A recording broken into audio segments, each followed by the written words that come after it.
Residents of Laikipia County are decrying the devastating effects of global warming as it begins to affect the county's main river, the Ewaso Nyiro. And as KTN's Nderi reports, many families in the area can only afford a meal a day with the diminished prospects of the river.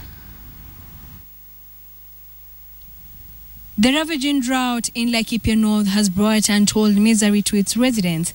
Going to bed hungry is the norm rather than the exception here in Ilmotiok.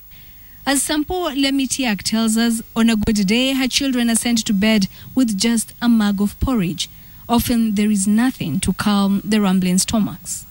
Chakula yetu ndio hiyo, uji. Nakunya tu kidogo uji. Naweka maziwa kidogo ya mbuzi kama hiko. Napatia watoto. Hakuna keseri, hakuna maharagwe, hakuna viazi, hakuna kabichi, hata masaru. Sisi natumia tu uji na ugali keteke na naweka chumvi na mafuta tu. Wakati mimi naona ile njaa.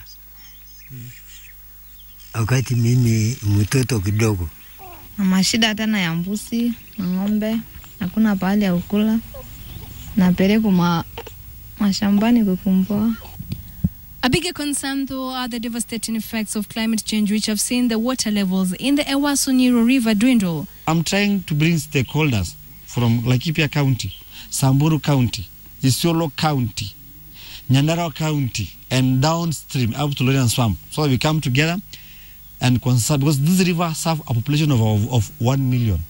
We were surprised to come across sections that were completely dry and in place of water were jutting rocks. It's a river I've known since I was a young boy. We used to come and swim here during our early days when we were young boys, and it is actually a resource that we've grown knowing it as only source of water. If it were those years when I was a young boy, when I used to bring cows to drink water, I couldn't be here. I could be totally submerged into the river. But right now, it's a place more or less very dry. It has really gone from a river into a stream. And at times it gets dry. Like 2009, it was absolutely dry. It became a seasonal river. It is for this reason that conservationists have embarked on enlightening the locals on proper use of the available water, such that the little there is shared by those who depend on it. Diversions that channel water for, say, irrigation upstream have had a negative impact. The people upstream are agriculturalists, and the people downstream are pastoralists. So before then, people were obstructing water, not caring about what is happening downstream.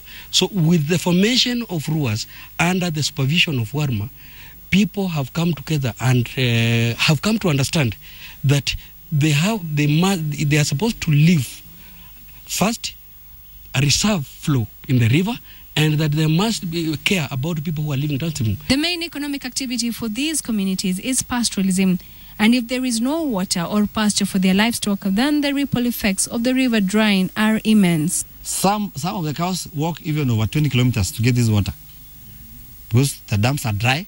The Kuruna Laisukut and Ewaso River Water Users Association are supposed to teach the locals how to conserve the river. Low levels mean fish, crocodiles, and hippopotamuses die, adversely affecting tourism. Other wildlife like fish tend to die in hundreds and thousands here.